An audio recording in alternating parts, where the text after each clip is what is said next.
There is a space in my heart where I find the truth.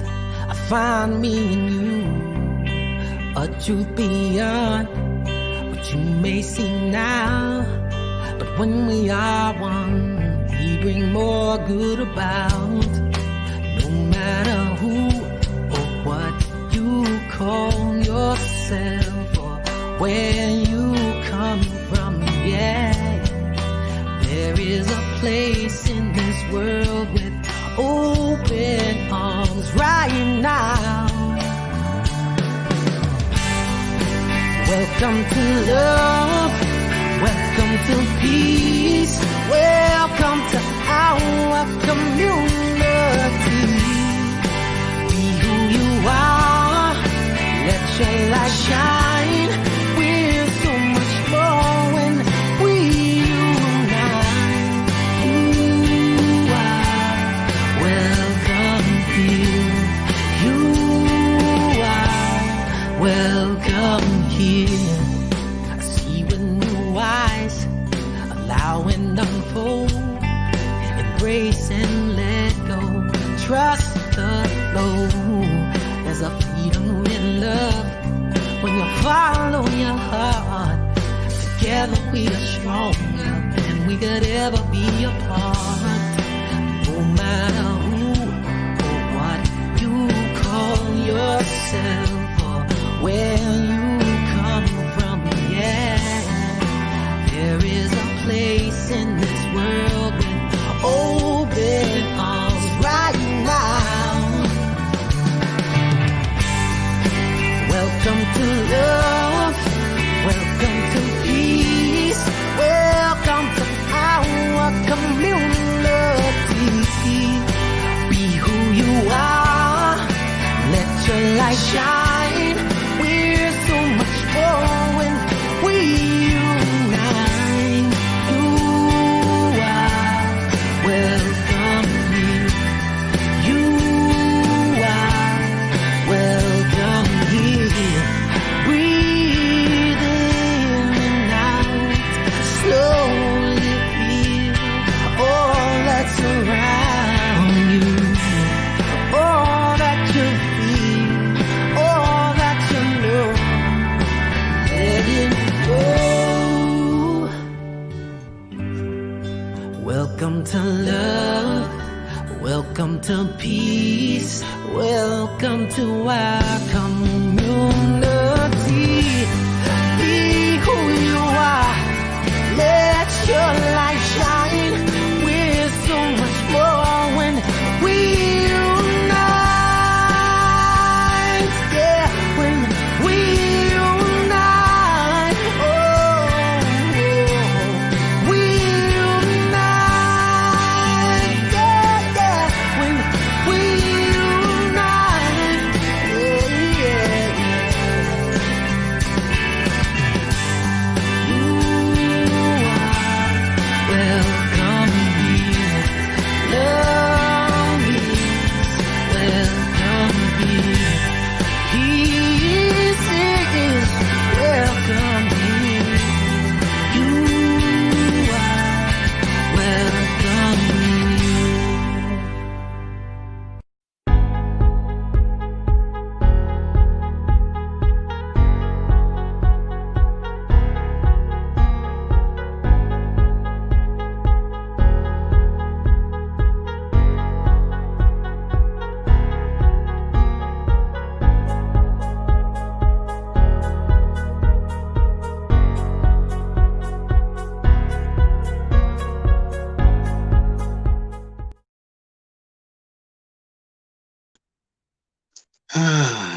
We are here. We are back in effect. Thank you all for being here. Good morning, good afternoon, good evening, good night, and good day to you wherever you are at this very moment in time. Thank you for tuning in. Thank you for saying yes. And thank you, John Stringer, for reminding us that we are welcome here. To find out more about John Stringer, go to his website address, johnstringer.com.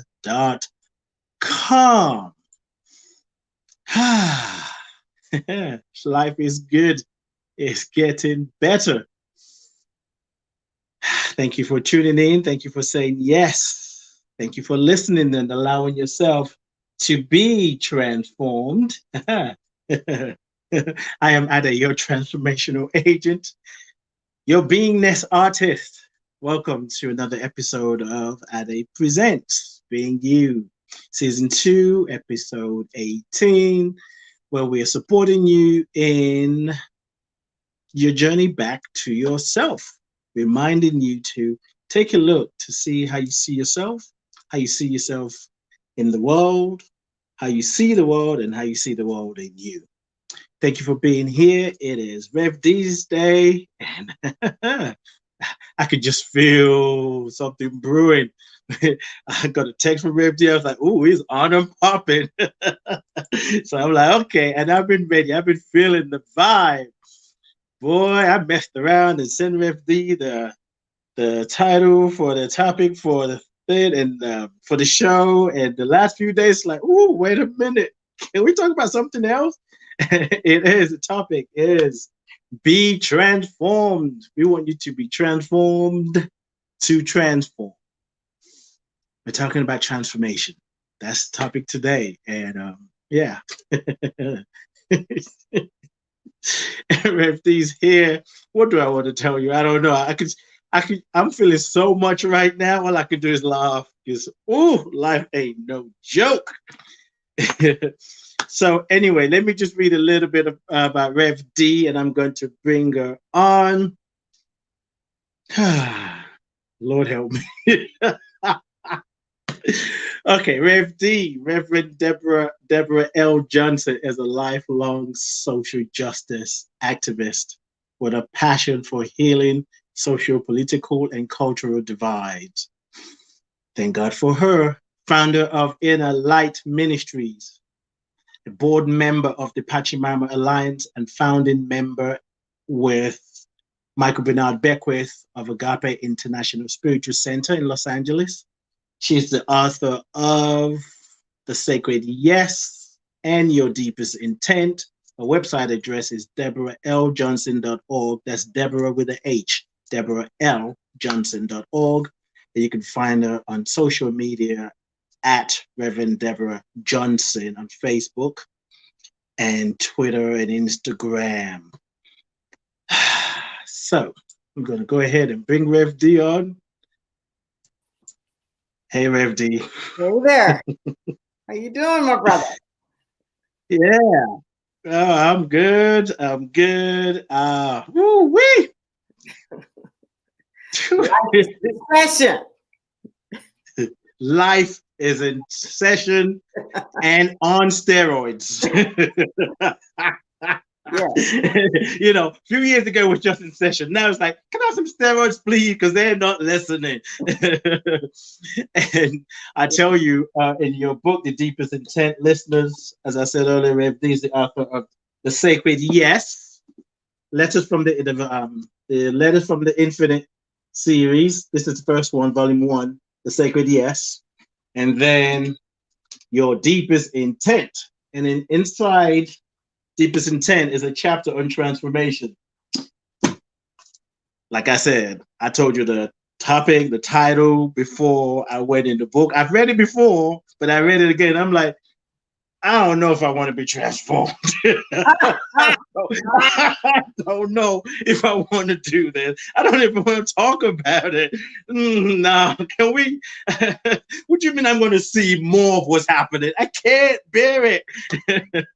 So anyway, I know there's a lot going on in Cali, South Santa Cruz, where you are. There's the wildfire. There's a lot going on in the world.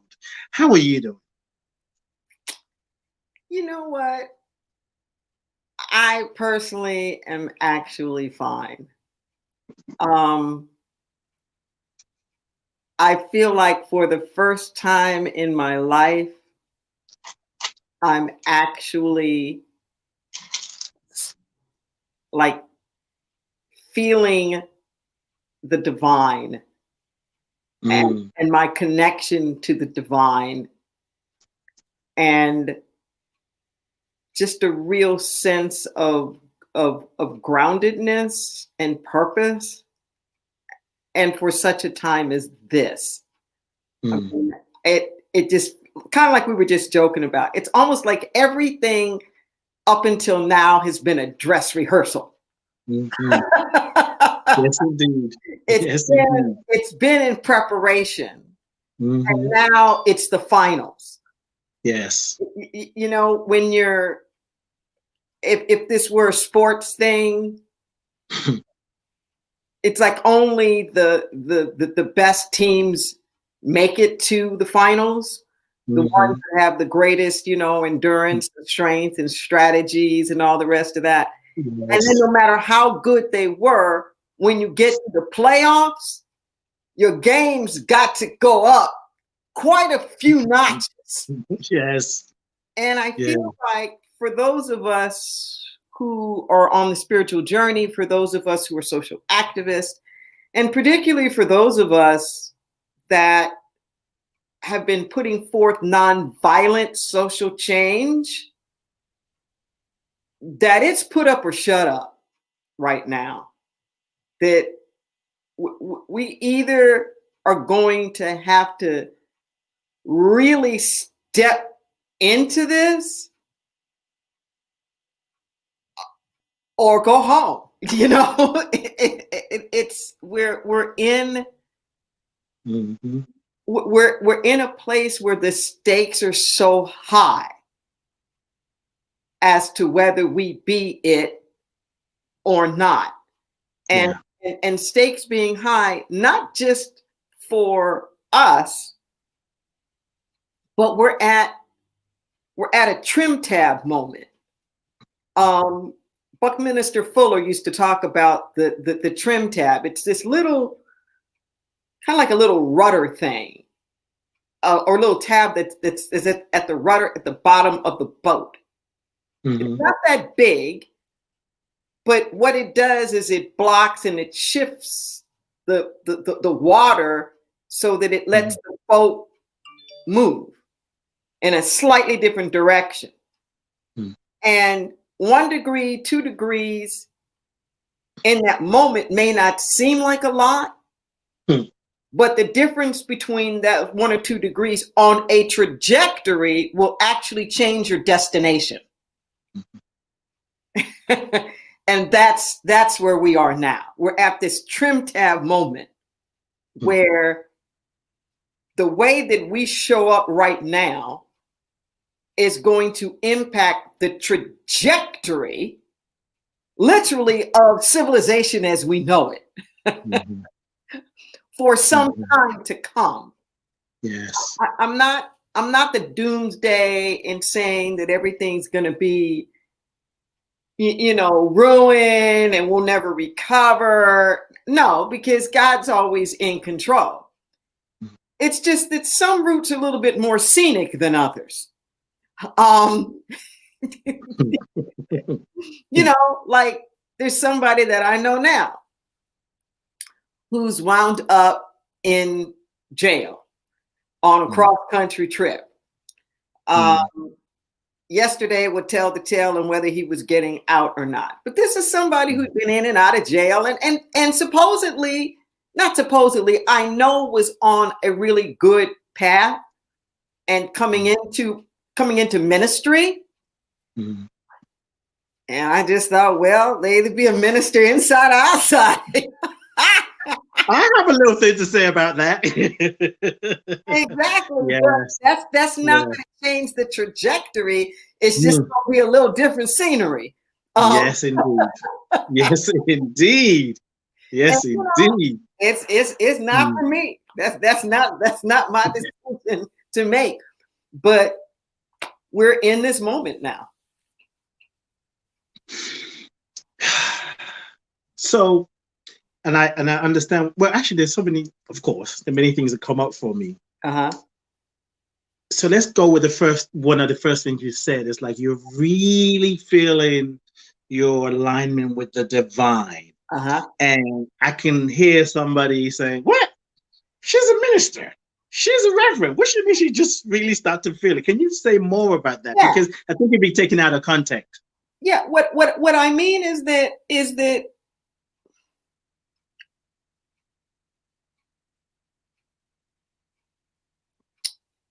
if you think about things like love, for example, you may have been experiencing love all your life. You may have been experiencing love, romantic love, all kinds of love. And then there may be that moment when you're holding your parent's hand as they cross over and saying goodbye and letting them go. And you feel that cycle of life of them bringing you in and you helping them out. And there's a kind of love that overwhelms you in a way that just puts all the love you've ever felt before in a deeper perspective. Yeah. Yeah. It isn't that you weren't loving or anything like that, but that there's this kind of, oh, this is it, or forgiveness, or any of these things. And personally, I hope everybody has that experience. I hope everybody has that experience of waking up every morning and feeling like you're discovering life for the first time. Of no matter how much you thought that you knew, that you were humbled by how little you knew, and in awe of all that is before you. I wish this on everybody. And I hope that nobody does what you just said people might be doing. I advise you don't do that. Don't put people up on pedestals and think, oh, well, you should have, or they should have, or whatever. If you are looking up to people, don't judge their journeys, travel with them. If they're telling you that they're reaching new heights, don't say, well, you should have already been there.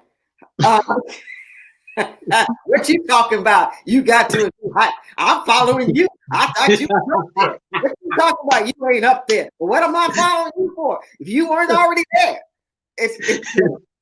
You slowed down the journey. Be quiet. Yeah. No, the only difference is that some of us are more vulnerable and willing to admit. Yes. Yeah. Oh, yes. You're right.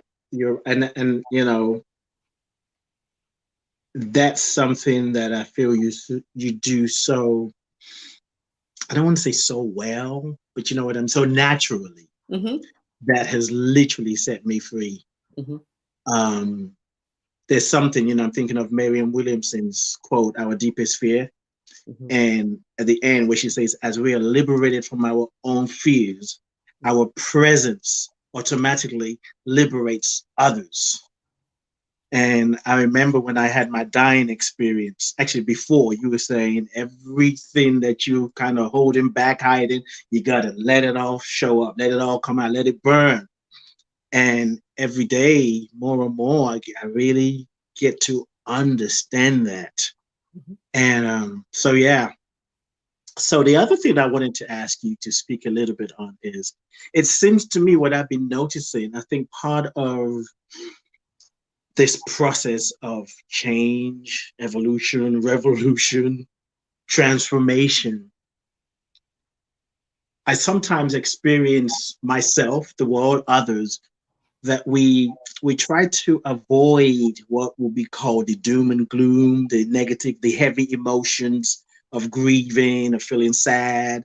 I went this past Sunday, I was feeling my stuff, what's going on in the world. I was in a training. It was just hard for me to kind of hold it together. And at the same time, I felt myself trying to not take away from what was going on in the training because it was on Zoom, but struggling with myself because I was saying, if someone else was going through what I'm going through, I would hold space for them. But somehow I was like, oh, let me turn my camera off. Of course, some of them picked it up like, what is going on? I got messages. But I think if we are able to make space, room, and accept that there are parts of life that are challenging and difficult, I think it could create some kind of ease as we move through life when it's in session, right? My brother, we've got to decolonize our minds. Mm-hmm. We've just got to decolonize our minds. Mm-hmm. Not all cultures shy away Right. from grief or death or change or whatever. Some cultures do. And unfortunately, the big Western European imperialists were all over this kind of stoic control and not emoting, and we're above everything and nobody show any emotion and, you know, blah, blah, blah. But if you take most indigenous cultures, shoot, they'll spend a week dancing. Yes. Yes. When somebody dies. And I mean, whatever, you know, bringing them in. And I remember when I was in the Amazon, and we were with some of the native tribes there, the Achuar, and they were explaining, of course, all through interpreters and whatnot, that they keep their dead close, and that we were literally in, everything's open air, they don't have any walls, but that we were literally standing on top of the guy we were talking to, the father of the household. His 10-year-old son was buried right underneath us. Like in the equivalent of the living room, so that he was never far away, so that he was always included in any of the activities that were going on. So I think it's important that we regain a sense of comfort, and I dare say even responsibility to develop the capacity to feel the full range of emotions. Because we just substitute. If I don't want to feel grief, well, then I'm busy trying to get high. You know, I'm busy trying to anesthetize. Yes. Because I get convinced that something's bigger than I am. And it's not. It's not. I want to talk about this idea of the transformation. And I may read some from that letter. That was my first impulse. But I'm kind of feeling a little something different now, but it all ties in. Okay. That letter transformation that you were talking about is in the book, Your Deepest Intent. But I want to talk about the intent first, because the key to transformation is intent. The key to transformation is intent. Now, contrary to popular belief, intent is not just a goal. Intent is a place in consciousness of integration. To let that sink in for a second. That intent is integration. Intent is the place where you pull it all together. And intent has 3 components. 3. You might even want to write these down. And it is in the book, Your Deepest Intent, but you might want to write these down. So these 3 components are alignment, motivation, and process. And I want to talk about these 3 for a moment. Alignment is where you bring it all together. As as human beings, we have this extraordinary capacity to be at cross purposes. We think one thing, we can feel something else, we can say something else, we can do something else. We can be like all over the place. And what winds up happening is that when we're scattered like that, we get at cross purposes. So we're actually working against ourselves. I may be praying over here, but then I'm complaining over there. I may be putting a lot of effort into this thing, going in one direction, but my fear and my worry that it's going in the other direction energetically cancels out my effort. It's like foot on the gas, foot on the brake, and then we don't go anywhere. So part of transformation has to do with intent. Is it lining up? Are your actions in alignment with what you say your goals are? Are your actions and your thoughts in alignment? Are your feelings and your words aligned? And if we spend more time trying to integrate that than we do trying to force some outer experience, we will find that we progress much further. We often confuse change with transformation. Pain pushes until vision pulls. When we get into enough angst about something, we just want it to be different. We just want it to be different. And then we start engaging in a lot of different kinds of activities to try to create change. But it's not real change until there's action that takes place within. And all activity doesn't really produce action. We're like hamsters sometimes going around in a wheel. This is our problem with our political environment, is that we're just doing this same game. It's like this ping pong game, this boom, ball here, ball there, 8 years, this administration, 8 years, this next party, 8 years, and then we're fighting each other the whole time. And we're not going anywhere. And if you really want a transformation, it's going to take a vision. If you want a transformation, it's going to mean that you want to vibrate at a different frequency, that you want to vibrate at a different level, and that you want to integrate all parts of yourself so that you are moving all in the same direction. Think about this for a moment. How many times have you been in a situation? It could be personal. It could even have been on your job where people are telling you one thing, but you are looking around at what's going on and you're like, oh, hell to the no. Your actions speak so loudly, I can't hear a word you're saying. You can't fool people because your intent arrives before you do. Listen to what I'm saying. Intent has a smell. It has a scent.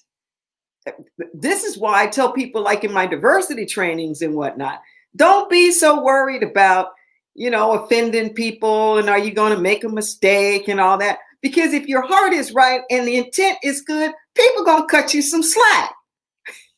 They're going to cut you some slack because they're going to know if you used a certain phrase or whatever, that you really didn't mean any harm. Now, they may scold you, but they're not going to hold it against you.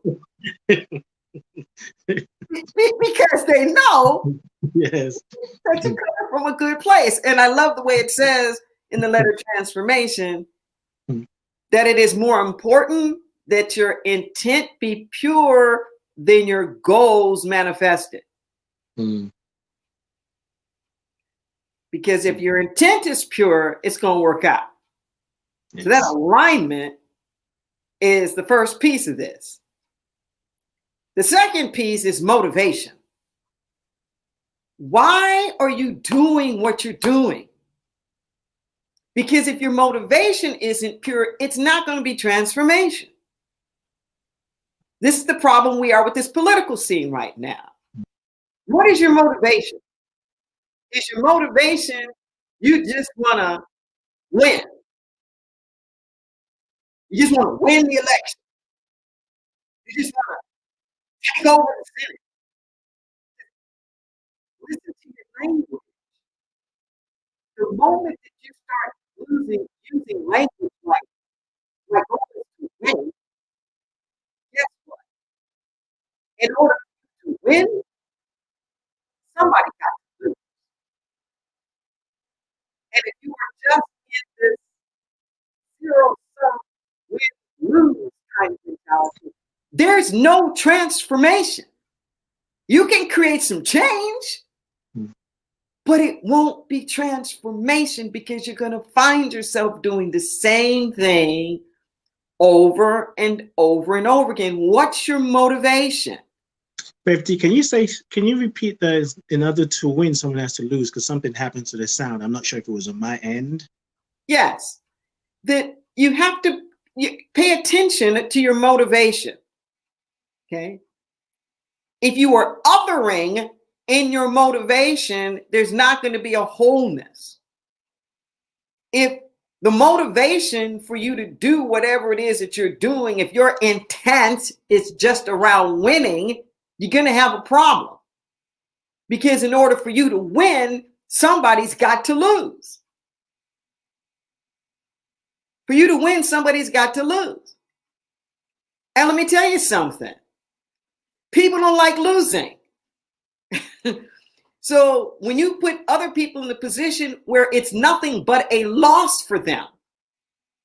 Okay. Now, I'm not against court situations and all that kind of stuff. I've got 2 precedent cases in the law books. Go for it. But the motivation wasn't just about getting somebody to lose. Motivation was about creating more inclusiveness. These were civil rights cases, more inclusiveness for all of us to be able to share in the equality and the justice, and eradicating things that were obstructing it. But that's very different than I just want to win over this group or that group. What's your motivation? I don't care what it is. Why do you want this career?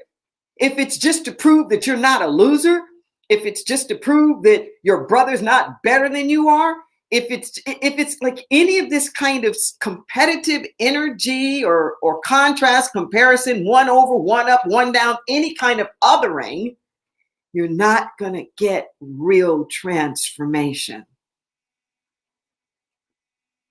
The place of alignment, where your thoughts, words, deeds, actions, all of that, feelings all come together, is one piece of the intent.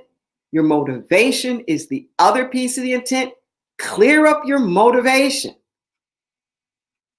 Yes, I want change in the White House, but it's out of a vision that pulls.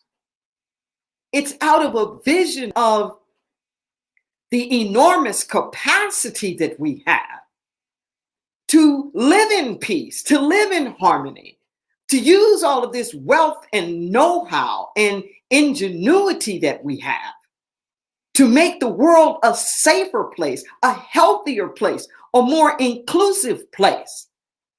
For us to use our will and our power and our might to leave a legacy and a footprint of sustainability, of justice. It's not about just knock these people out. I want all of us together to be able to live in a certain kind of posterity that creates equal opportunity for everyone. Not trying to win over anybody. I'm not trying to leave anybody out. Quite the contrary. I want fairness and equity and justice for everyone. There's the alignment, there's the motivation, and the last component of intent that you got to have for transformation is process. What process are you using? Because the end is in the result, the ends is in the means. This stuff about by any means necessary, that's crap. Because the means that you use predetermines the ends. You can't get to equity and fairness cheating your way there. It just doesn't work like that. You can't wind up having a community empowered event if you controlling everything. Doesn't work that way. If you want a loving and trusting relationship, you have to bring the love and the trust to the relationship in order for it to manifest it. Mm-hmm. This takes down to that basic, you gotta be it to see it. Yes. If you ain't it, it ain't gonna be there. Mm-hmm. So if you are using processes that are contrary to the end result that you want, here's what I want you to really hear, everybody really hear what I'm saying. You gotta think of what you want at the end and then back into it. Mm-hmm. Whatever you want to happen at the end, you have to be that all the way. When I'm doing formal conflict resolution things, and it even mentions this in the series, Letters from the Infinite, I will tell the warring parties up front, you've got a decision you got to make, particularly in corporate environments. I say, you got a decision you got to make, and you got to make it now. Before we do anything, do you want to work with this person or not? You got to make that decision now. Because if you kill them in this process, they are not going to be there to work with. Mm-hmm. So you got to make that decision. If what you really want is to have a collaborative, collegial relationship, then we can't do things along the way here that's going to break that. Mm-hmm. We have to be reinforcing the collaboration and the collegiality while we're working it out. Mm-hmm. If you want a loving relationship at the end, you can't be nasty during the counseling and wind up with love at the end. You better bring some love into the counseling if you want some love at the end. Yes. So this transformation, and I'll stop my rant, this transformation has these three components: the alignment, where you're bringing it all together, your motivation, and your process. Your process. That's a full-time job. A lifetime job. If you are really cleaning up your intent, you don't even have time to worry about what everybody else is doing. Yeah. It's a full-time job. And when you do this, then you'll see the transformation. Then you'll see the transformation. But you won't see it before that. It just doesn't work that way. Just does not work that way. You have to be it to see it. Yeah. So maybe there's one or two people having this thought. So I'll present it. Everything that you shared, it's an invitation. What, as you said, what we want to see, we have to be it. Yeah. And we can't have in the world what we're not willing to become. Yeah. And what would you say to people saying, well, if I focus on my own transformation, one, isn't that selfish? There are people being shot, the political leaders act wilding out, but doing my own thing, isn't that kind of putting my head in the sand and being selfish? No. Don't everybody don't get it twisted. When I say you got to focus on your own, what I'm saying is that you have to show up with your A game.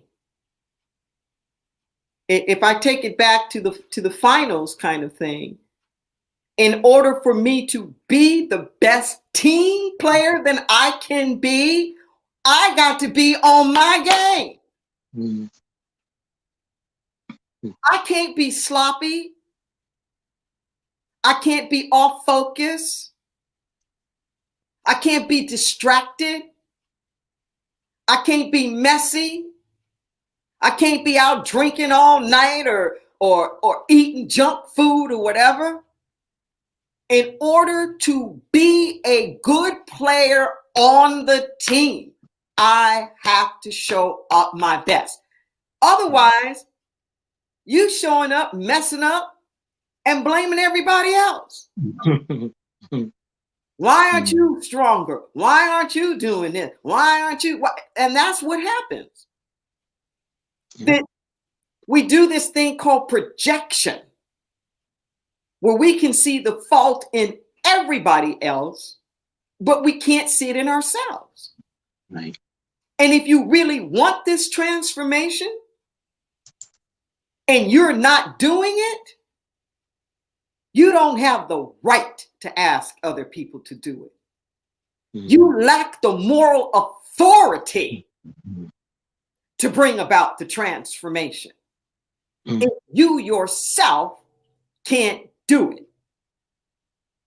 If I am standing in front of a 12-step program and I'm trying to tell everybody about the possibilities of a clean and sober life, and I'm shooting up all the time,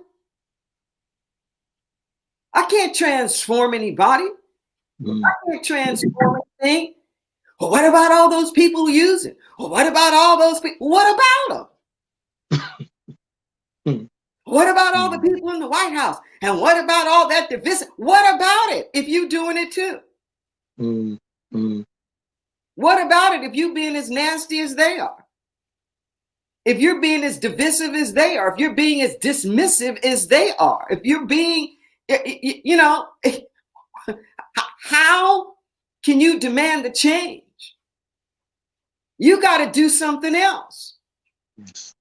When I'm looking now at all these skirmishes that are happening with all these protests, and I'm thinking, didn't you learn anything?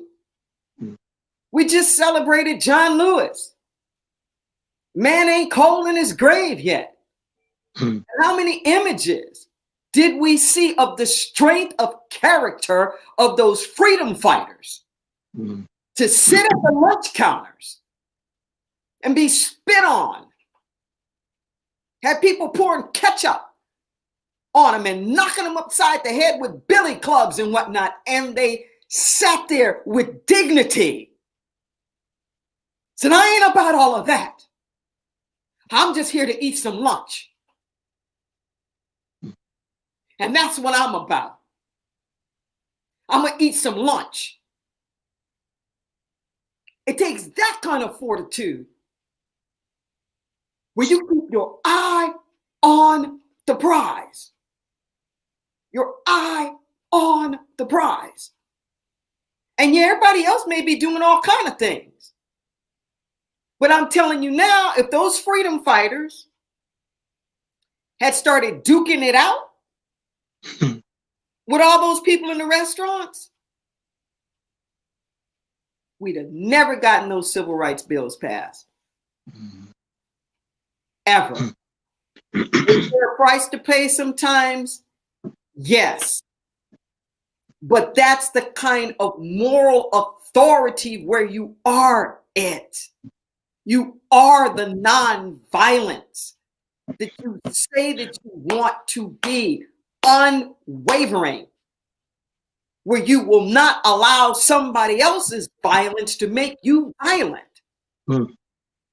If you say that you are about the oneness, then you have got to be in the oneness, unwavering, and not allow somebody else's divisiveness to get you off your oneness.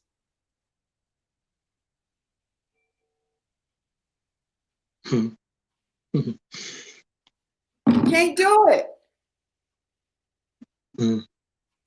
Can't do it. Not if you want real transformation.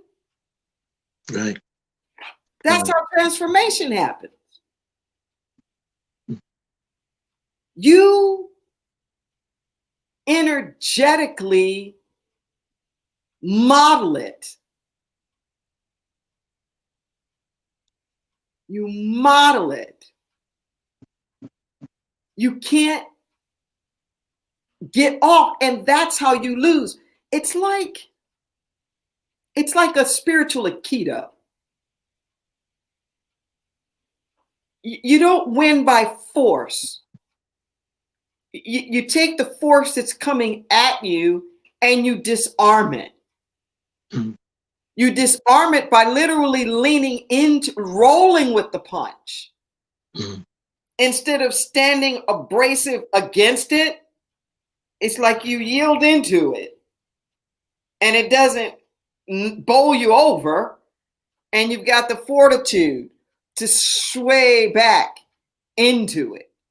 The real point of it is not to overpower, like knock them out like boxing, but it's to use their own force against them so that they're neutralized. So that they're neutralized. You know, and if you're lacking control, you're lacking discipline. You don't have control of your own emotions. You're being swayed by what everybody else is doing, then you can't help the struggle. You can't help the struggle because you're too in it to be able to transform it. You can't stop the fight that you're in.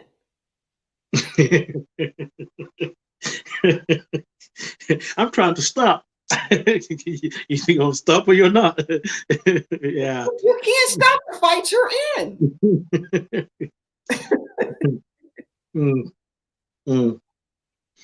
In scripture, in the section that we call the Beatitudes, the first part of the Sermon on the Mount, book of Matthew, chapter 5, in the beginning, the blessed are they. And my favorite one is, blessed are the peacemakers, for they shall be called the children of God. And this peacemaker is not a mediator.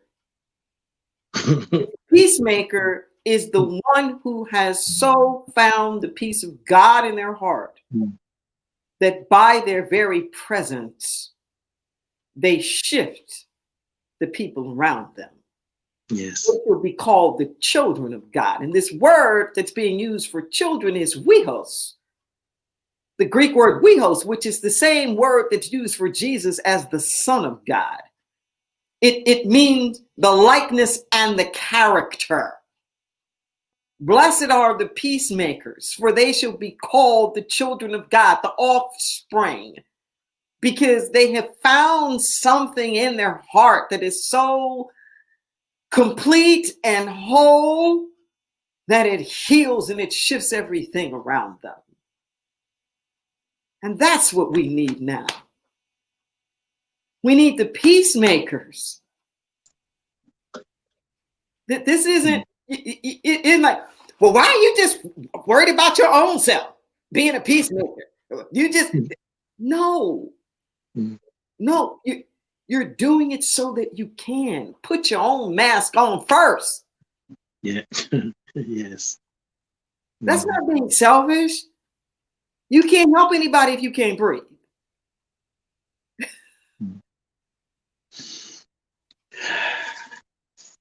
So you've made it easy for me to kind of link this next thing I want to ask you. And this is something that came to me this weekend as I was thinking of transformation and the idea of being transformed, to transform, to show up as the transformation. And just out of wherever, well, really was spirit, just had me look at a chant that we hear, that we've been hearing for years, decades. And it's like, ooh, I don't know. That kind of, it made me think, maybe we got it backwards. So the chant, no justice, no peace. Mm-hmm. Now I understand what is being said. Mm-hmm. But if we're looking for justice, mm-hmm. and we're looking to them, whoever them is, before we can have peace, or before we start. I mean, even mostly people are marching, so they're sort of peaceful already to that context.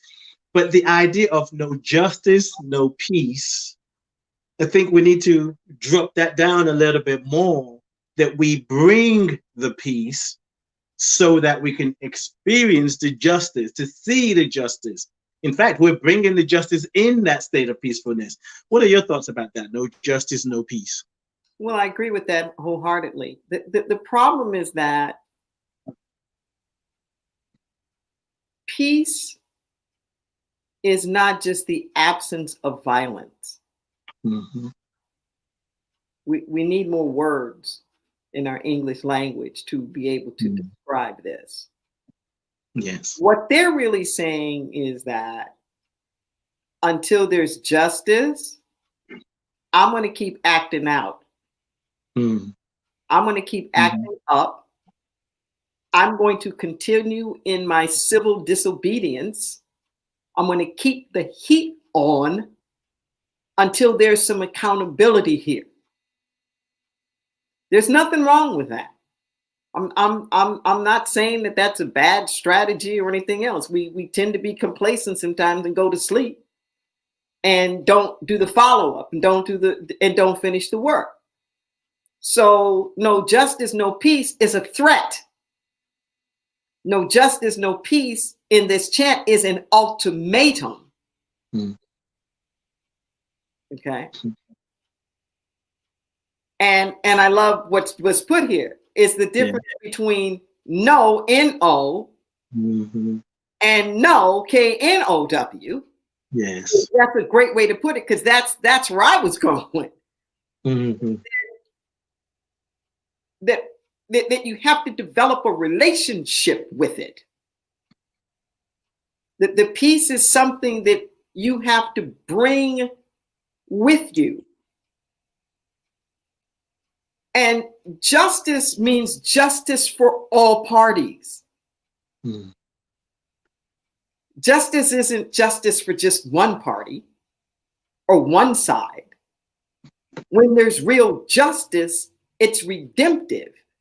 When I really want you to, whoever's listening, listen to what I'm saying, that it's redemptive. See, we just want to be punitive. We just want revenge. It's like we want people to pay. But when God heals something, there's real transformation. There's real change. So that even the people who did wrong come out whole at the end. Yes. Is that what you want? I don't want to just punish people because they did wrong. I want them to get on the right side. Just as I would anybody that was doing prison or whatever. Is it you can do redemption? Even George Wallace did redemption. Governor of Alabama. The one who was over the Bloody Sunday did redemption. And before it was over, he was out there marching with them. Not marching because he was in the wheelchair, but out there speaking to the crowds. And I think he had got elected 4 or 5 times. And by the 5th time, he carried something like 82% of the black vote. Because he had made a 180 in his redemption. Saul on the way to Damascus. Paul used to be Saul. And he was busy persecuting the Christians. He never met Jesus. Personally, I think if he met Jesus, he wouldn't have written some of that stuff he wrote. But anyway, I'm just saying, if he did, but he sees Jesus in a configured form. Right. Speaking to him and saying, why are you persecuting me? And as the story goes, the light was so bright that it blinded him. And that he was blind for 8 years.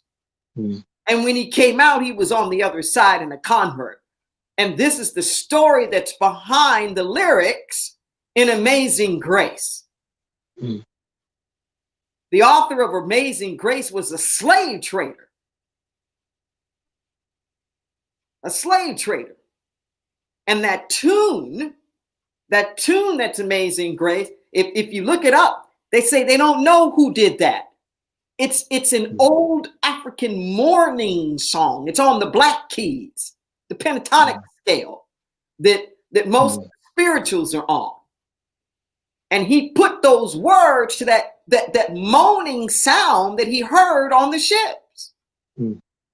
I once was lost, but now I'm found, was blind, but now I see. And this is what's necessary for the transformation. See, I love the way it puts it in the spirit letter. When something is truly transformed, it can no longer be recognized for what it used to be. Yes. When something truly transforms, it can no longer be recognized for what it used to be. And this is different than just trying to reform or to conform. Are you willing to have it different? Ade, this is no joke. Where we are right now in our society, 2020, is no joke. With you. Yes. It is no joke. History will, I don't even know what history is going to say about us in this moment. Yes. But we have the capacity to love, to care, to be compassionate, to be loving, to be fair, to be just. But you have to be willing to be that with everybody.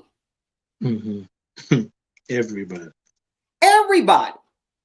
Because if you want something for yourself that you don't want for everybody else, you can't have a yes and a no. Energetically, it canceled it out. I can't want to move on with my life and then want my ex to burn in hell and never have love again forever. Because my energy to try to make sure they never have love anymore is going to impact my capacity. That's right. To be able to experience love. It's like that old saying that hate is like drinking a gallon of gasoline and praying the other person's going to die. It impacts you. That's right. So are we willing to now be this thing that we keep talking about? Because we're in an energy battle now. How low or how high are we going to go? Yes. Do it for the kids. Do it for the kids. It hurts me to my heart that there's such angst out there now. And showing kids that this is how you resolve things, this is how you do things, this is how you act. Oh no. No. And we have seen, we have seen during COVID how phenomenally creative we can be. We have seen how we can connect, how we can love, how we can care, how we can transform everything so that, yeah, we may not be able to have the physical closeness, but we can have more people involved. That's right. From different places, like in different kinds of ways, where we're stepping up, I guess what I say, to the task and to the challenge. Yes. COVID, for most of us, has been teaching us how we can expand, how we can do it. Let's keep that same spirit of ingenuity and generosity into our economic arena, into our political arena. All it takes is intent. when I look at the way things are going on more virtual now, it meets those litmus tests of intent that I was talking about, where we're getting into alignment. There's less bemoaning, is what I'll call it. People getting on board, letting go of their stories about what they can and can't do, and people at all ages becoming more sophisticated in their capacity, to communicate, where the motivation is really getting purer, not just trying to get away from something, but how do we create something new that's more sustainable? The processes that we are using are more inclusive. We're bringing in humor, we're bringing in fun. We're finding, whether it's a wedding or a funeral or a birthday party or whatever, we're trying to find ways to bring more joy and more music and more laughter and more connection. So that's what we get at the end. That's what we get. We can do this. We can. We can do it. And what I know and what I'm witnessing is transformation. When we get more post-COVID, we're not going back. The door's closed. There is no back to go to. It's a whole new beginning, isn't it? We're not going back because we've transformed. Yeah. Oh, yeah. See, we haven't changed. We're not on hold, waiting to go back. It's going to be different. Yeah. Because we've transformed. We've gained some ground that we don't want to lose. And for those of us who, like I've got 3.5 acres, 17,000 square feet here, and ain't nobody in it. And, we're like everybody else trying to figure out what is this going to look like in the future. I don't know. I don't know. But I know that fear is paralyzing. That if we keep speaking possibility and deep intent, it's going to work out.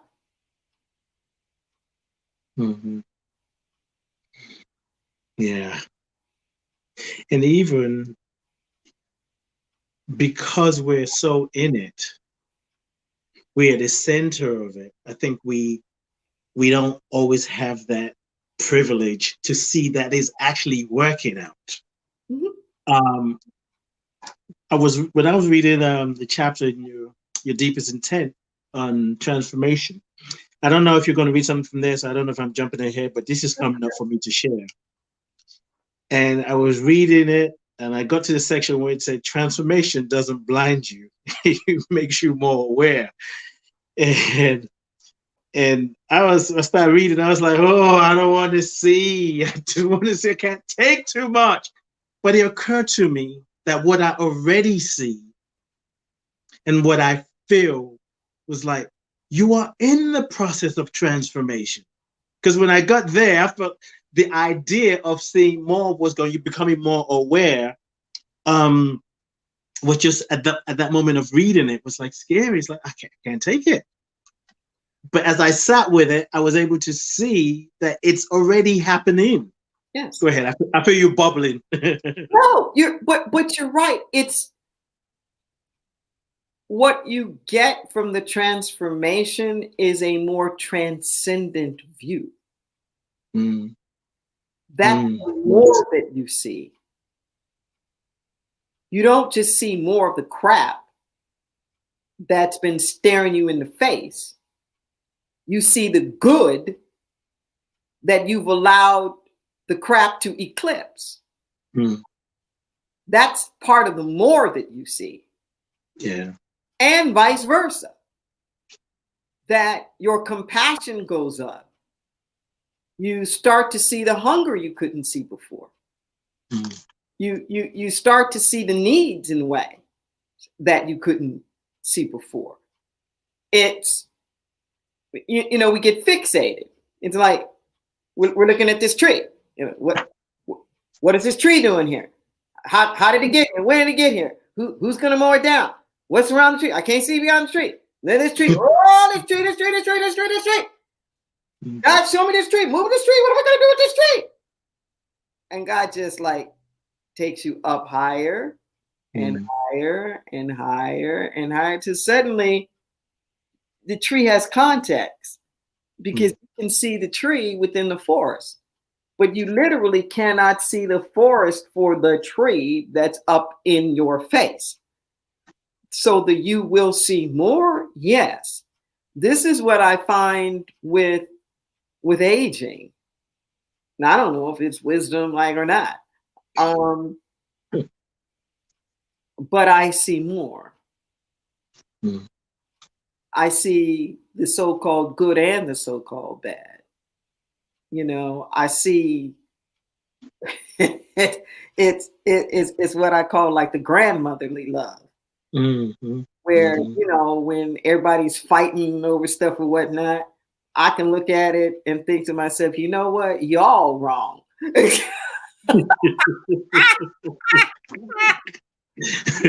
know, it's like if I had a grandkid that was telling me, "Mama, yeah, baby, you know, you shouldn't have done that." So that, you know, and your mama wrong too. Right?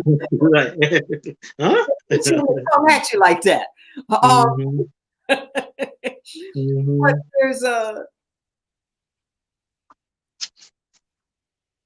there's not the angst that I used to have, feeling like I had to do something.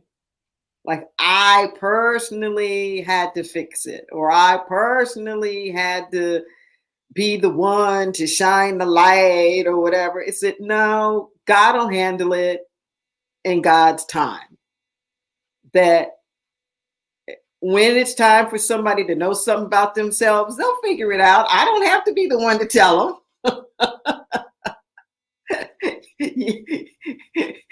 You know? Yes.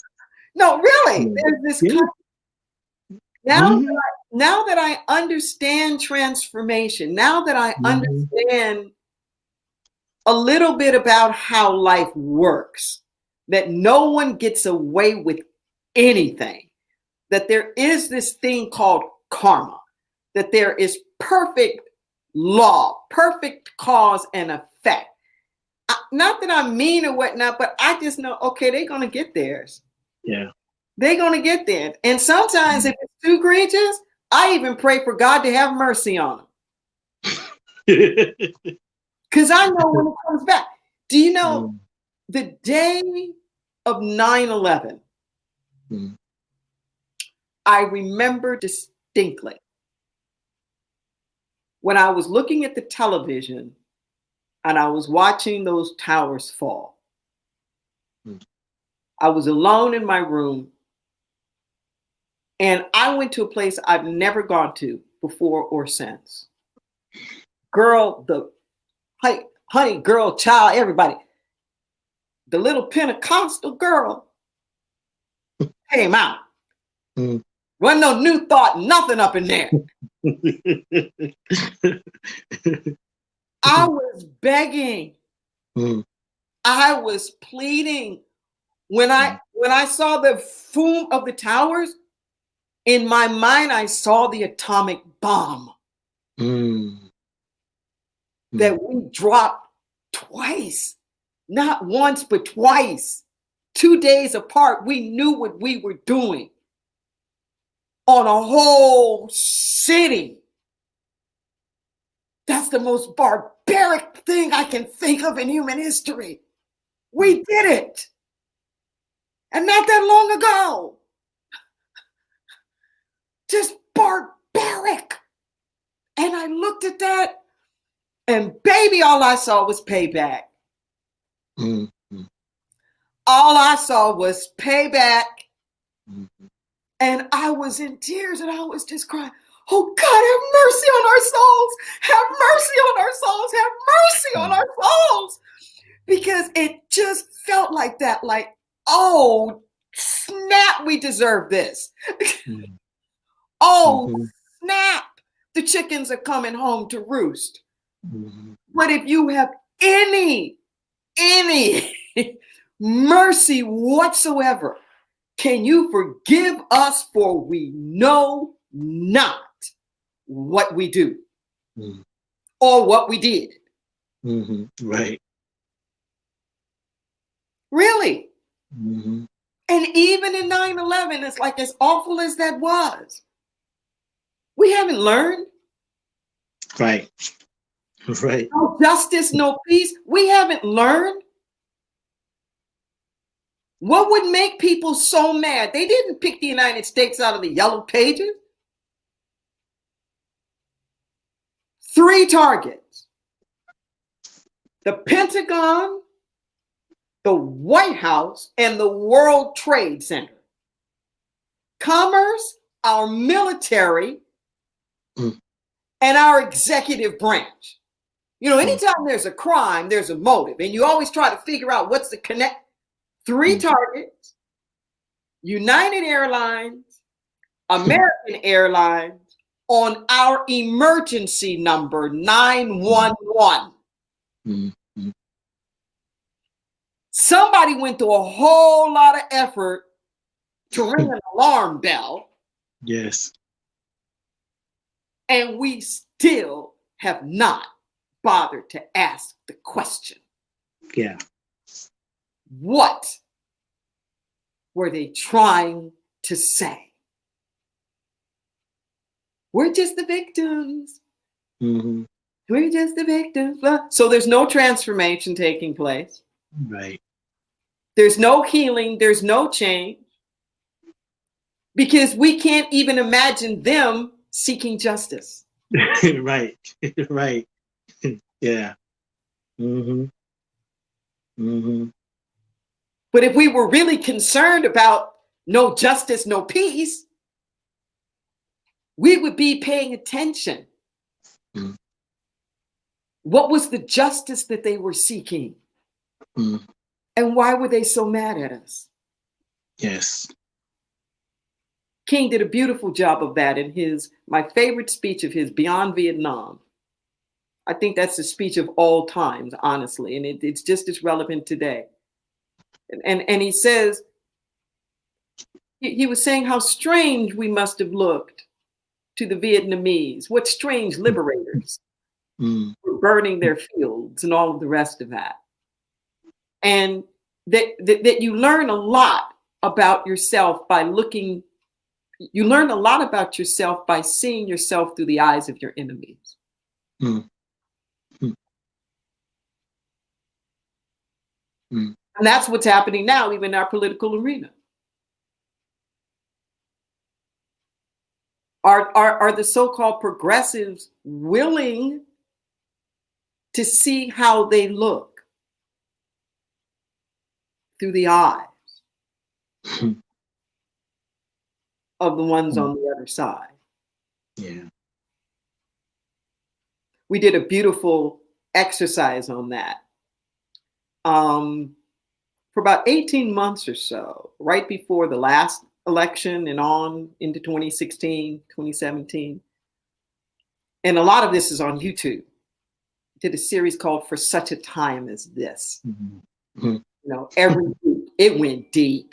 We covered everything: statistics, incarceration, from the Constitution. I mean,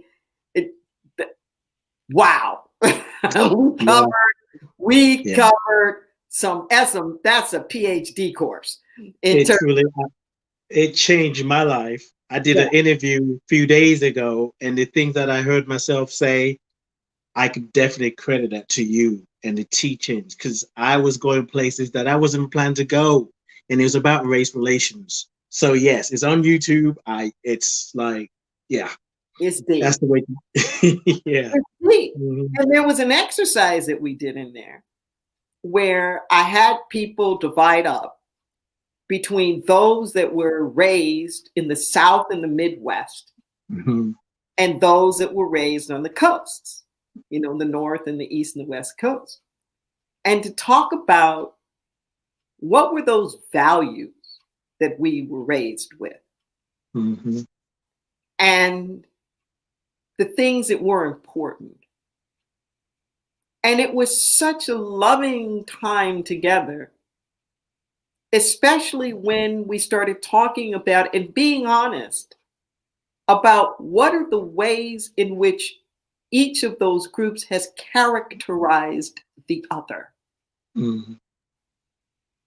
How haughty the coasts have been and condescending to the South and the Midwest, and how mistrustful the South and the Midwest has been of the coast. And this feeling that when you leave there and you go to the North or the East or the West, that you're going to betray us, that you're going to turn your back, like on your history and your culture, and that what these coast, who are these port places, people coming in internationally, that what they consider to be progress, all this diversity in the South and the Midwest, they're looking at it as delusion or dissolution. Dilution, that's the word I'm looking for. That you're watering it down. And kind of, there's no, America won't be America like anymore. And we can't trust you with it. And it was such this deep pain when we really stopped to just kind of listen to each other and realize how the hurt that was in there and how this is family stuff. We're going to find a way to validate each other. I remember saying in a sermon, I apologize. I said, those of us that are talking about clean energy and whatnot are making it sound like coal's the evil of the world. I said, and everything has existed off of coal. And I likened it to being a Black person. Like, we built the doggone thing for centuries off our Black bodies. Like, we've been using this Black crude oil. Black bodies were the oil. We were it. And then now y'all gonna turn around and talk about us like a dog. When if it weren't for us, you wouldn't have had it in the first place. And I felt the same way. It was like, oh my God, I haven't said thank you to these coal miners who are out there risking their lives to make sure that we have the energy. And then we haven't been communicating about wanting to make sure that their families were taken care of and all of the rest of that. It's kind of in the fine print. Well, yeah, there'll be new jobs, but not a way that was really recognizing a thank you. And we about to turn your stuff upside down, over and out when there's clean energy and put y'all out of business. And no empathy, no compassion for that or what that means. And that's just like one small instance where if we really want the transformation, if we really want to go through this as one people, we got to give up the good guy, the bad guy, the I want to win and you got to lose. We have to have a vision that's much bigger about how do we have compassion and bring everybody along together. Yes. Are there any comments or chats that are coming in there that people want addressed? Well, there's people listening. Robin, she said, "Well, D, exclamation mark, you are powerful as ever." And then she goes on, Ade, thank you for all you do and providing such a wonderful space of and for transformation. Robert Yeah. and I used to be youth advisors together at Agape in Los Angeles, and her mother was the senior minister at the religious science church here in Santa Cruz when I first moved. When I first moved up here, and when she left, that's when I started stepping into ministry, like as the interim, like as an interim pastor, and that got me on my way. 25 years ago. So we got some history. And the beauty of it, to not to take that light, but what you're saying made me think, because I know a little bit more of that backstory. It was a transformative experience for you. And the reason I'm actually doing it, because I want to go somewhere, is sometimes life will bring everything together for us to step into the next level. And this whole thing, because transformation is inclusive. Yes. And it may seem like, okay, even the question I asked earlier, where someone may think, well, I'm just focusing on myself. This thing called transformation, we can't do it without involving others. Just the presence. And, you know, Reverend Mary moved, you stepped in, and here you are today. And just how the actions we're taking, I'm sure, well, of course, you weren't thinking 2020 at that time. You're just thinking about, I want to go into the ministry. So that surrendering to the transformation brings us to a place where we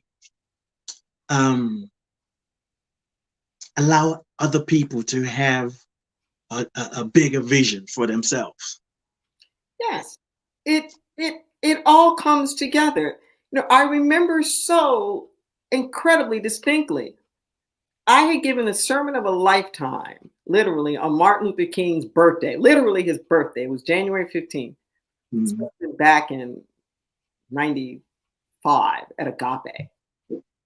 And it was so powerful that even my partner at the time, who did not want me to go into ministry, gave consent. Actually did a brunch, went out and said, you know, you got my blessing. Now, I had dropped out of ministerial school for about 10 years at this point, and had been running from my call for 25 years. Now I was doing Wednesday night services at Mary Louise Ruffner's, Reverend Mary Louise Ruffner's church, Robin's mom's church, and teaching, you know, practitioners and whatnot. But I was not going to have a pulpit. I wasn't going to do all that. So the Tuesday after I got back from preaching at Agape on that Sunday, Reverend Ruffner told me she was leaving. Now, she had been asking me for years, like, when was I going back to ministerial school? And I couldn't know why she was asking me at that point in time. There was not a Northern California campus. There had been one, but there had at that point not been one for years. So I never will forget, I was sitting in the parking lot out in front of my bank. And I called Reverend Michael Peckwood. And I said, Reverend Michael, I said, Reverend Mary Louise just told me she's about to leave the church here. Famous last words. And I said, and I think it's got something to do with me. Naively. I said, I think it's got something to do with me. And I never forget his words. All he said was, don't let the music get too far away from you. What?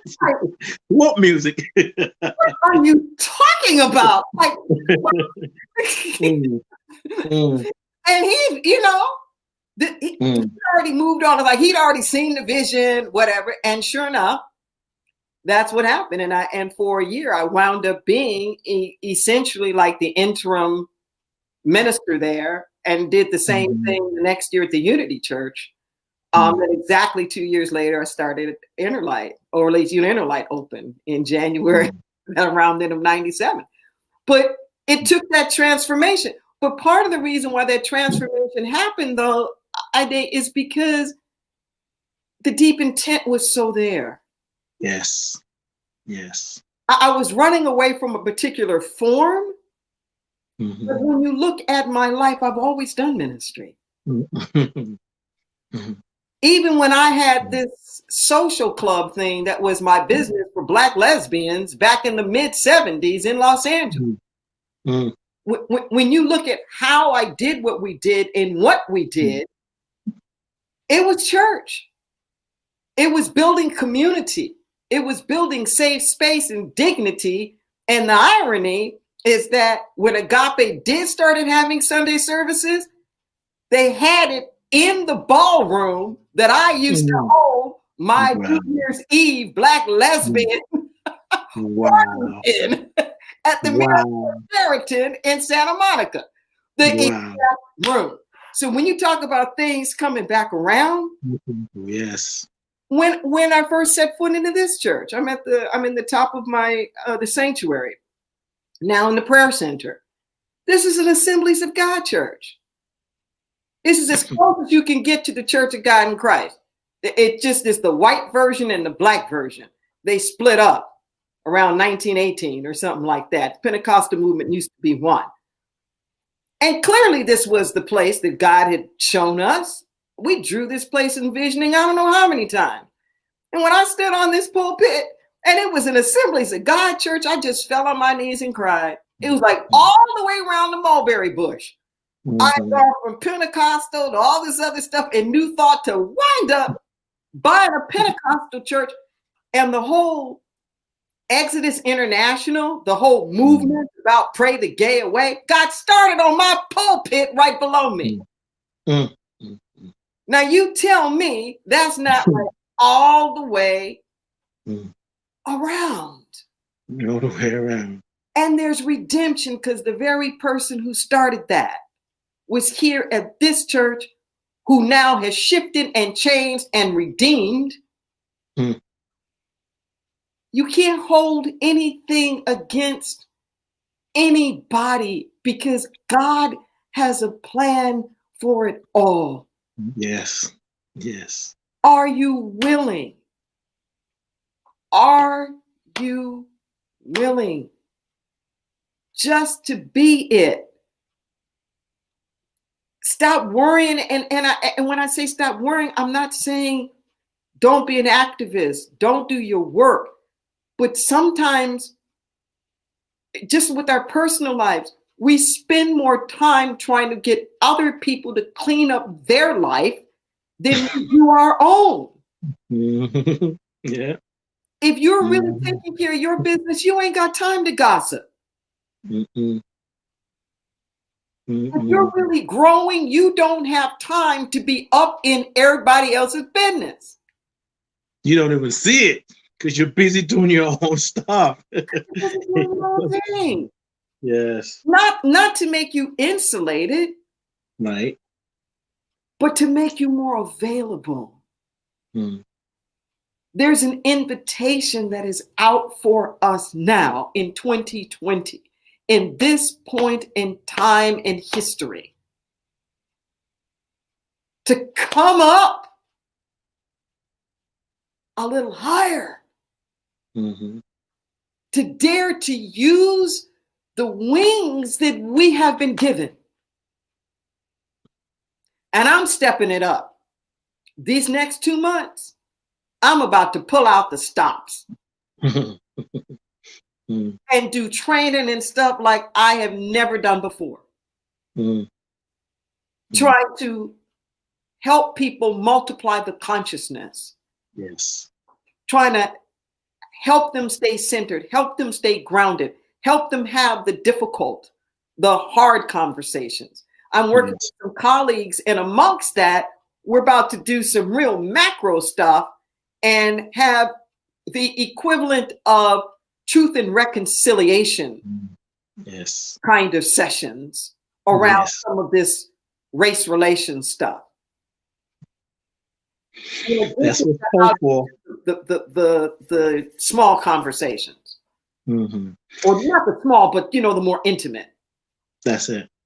Well, there's a question here, RevD, before we release the conversation, and the question is, how do you handle? I don't know if she means you personally or just how do advice for people in general. How do you handle increasing tension approaching election in America? stay grounded. I guess you're saying stay grounded. How do people handle this, all this going on, and some of what, Trump running against this law and order and scaring white America, stoking the stereotype? How can people stay grounded? Bring it down a few notches in size. Okay? The same principles work, micro, macro. It's the same stuff. Sometimes we get overwhelmed when we think of it in a big arena. Okay? Bring this down, make it a family. Okay? Let's say this is your personal family, and you're coming up on the holidays, which is, this is about coming up on, okay? And you got Ray over here that's acting up, and you got, Aunt Sarah Sue over here, and Uncle so-and-so, and here, and LaQuica, and everybody else. The cousin. Okay? And they about to come together. Okay? Or maybe not come together. Mm-hmm. Okay. What is that energy that you need to have? You start being a place of peace before anybody arrives. Mm. You start emotionally befriending everybody. It's not the differences that causes conflict, it's the polarization around the differences. You start doing your forgiveness work. You start cleaning up. You start preparing your heart to be able to see so-and-so and meet with so-and-so. Just do on the electoral level whatever you would need to do, even if it's just within your own family. Sometimes it'd be rough. You're in the middle of a divorce, the kids are acting out, whatever that is, and you want to run, you don't want to be bothered. But that moment when you say, this is my family, mm-hmm. and my family is worth fighting for. Yes. And it would be easier maybe to walk out the door to say F you or whatever, but this is my family. And I'm going to do whatever it takes to keep my family together. Whatever that takes. If that means reaching out, I'm going to reach out. If that means saying I'm sorry, I'm going to say I'm sorry. If that means building a bridge and mediating some stuff, that's what I'm going to do.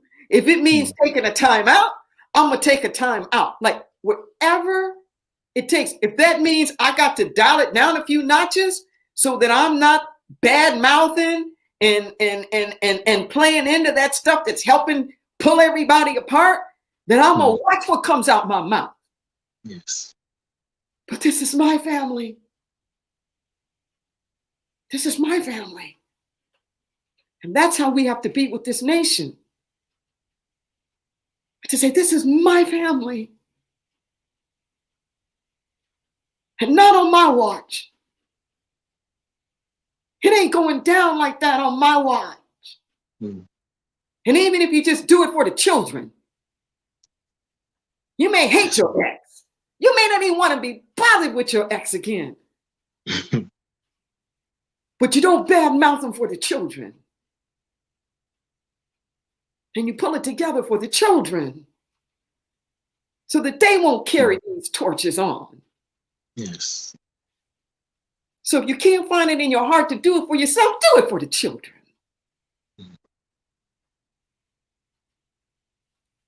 They can't vote, we can. Do it for the children. And the rest of the world that's counting on us. You can't sleep this one out. Yes. Life is calling us up and high to show up, no matter where we are in the world. Rev D, I think it just makes sense, if you don't mind. So let's release this conversation with a prayer. Mm-hmm. I'm with you. I'm going to ask everybody to turn within.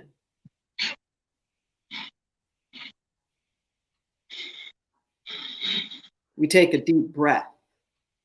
We steal away to the upper room, the inner chamber, the secret place of the Most High, that place within that inner light,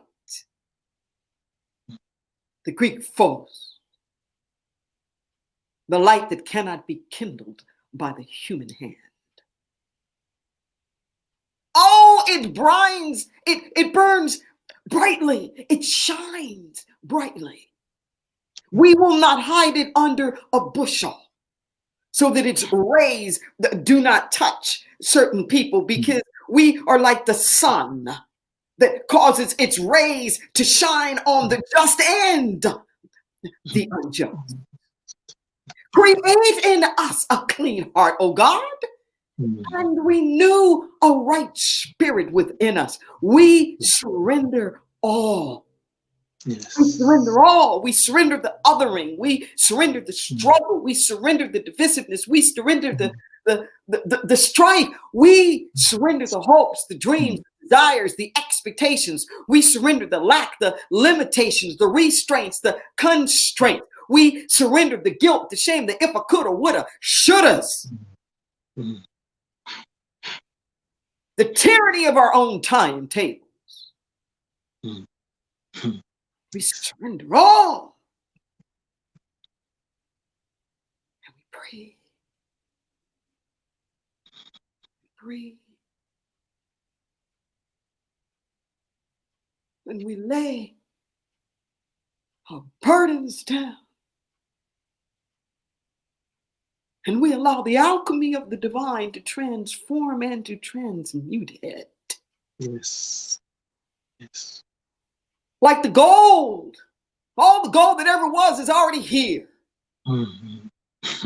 Yes.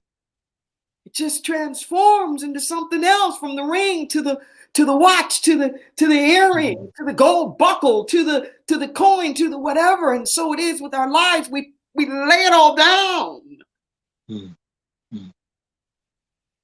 We allow the refiner's fire to mold it and shape it into what it must be. We take all the gold, so it's not even your gold or my gold anymore. It's not your life or my life. It's just the one life. We come out as one power, one planet, one people, individualized expressions of one thing. We call forth in this moment right order, divine right action. Yes. For the healing of the world. Yes. Whatever it is that produces more harmony, more unity, more creativity, more love, more sustainability, more justice, more wholeness, more truth, so be it. Yes. Whatever is our part to do, we do. We do. There's some way in which we're all part of the problem. Yes. Speak to our hearts. We choose to change. We choose to align with the divine. Yes. We pray for the sufficiency, the enoughness of the universe in everything. Yes. Peace. Be still. It is done. Yes, indeed. Get out of the way. We allow that which is already perfect, whole, and complete to simply be. And so it. And so it is. And so it is. And so Amen. it is. Amen. And amen. I share. Yes, indeed. Big Woo! hug for Rev D from Italy. Do you remember me? Well, I remember you. Yes. Yeah. Thank you, Rev D.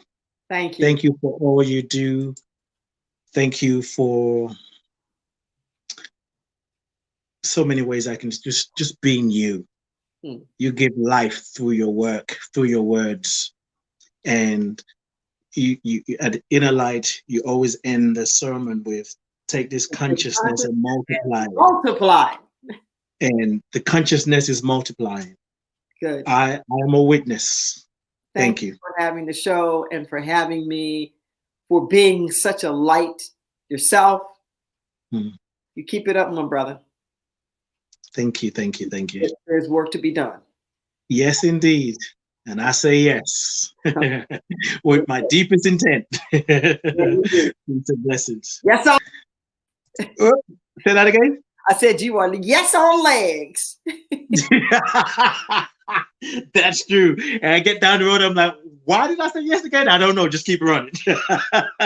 And then I find out later. It's like, oh, okay. Thanks, Rev D. All right, take care. Oh my days. Oh my goodness. Oh my God. Thank you, everyone, for tuning in, for being here. It's time to release the conversation, take the consciousness and multiply it, and know that you were born for such a time as this. You are the answer, you are the solution. Thank you all for being here. Check out Rev D on Facebook, RevDeborah with an H, L Johnson. There you go. Thank you, India. And you can also find her on social media platform. Follow her, find out what she's up to. And yeah, real quick before I let this go, on Thursdays I have a show called Ade Presents The Heart of the Matter. This is where you get to sit in the what I call the hot seat to grow through and go through what you're moving through. So if you're interested, let me know. At the end, when I finish this, I'm going to end the broadcast in a few seconds, but I'm going to post a link. You can book your session and let's grow through this process of transformation together. I love you. I bless you. I appreciate you. And I thank God for you. Thank you, India, for all you're doing behind the scenes to make it a lot easier and reminding me that I got help while I'm trying to do everything by myself. All of you, those of you listen live and out to the archive later on, thank you. Once again, take the consciousness and multiply it. Peace and blessings.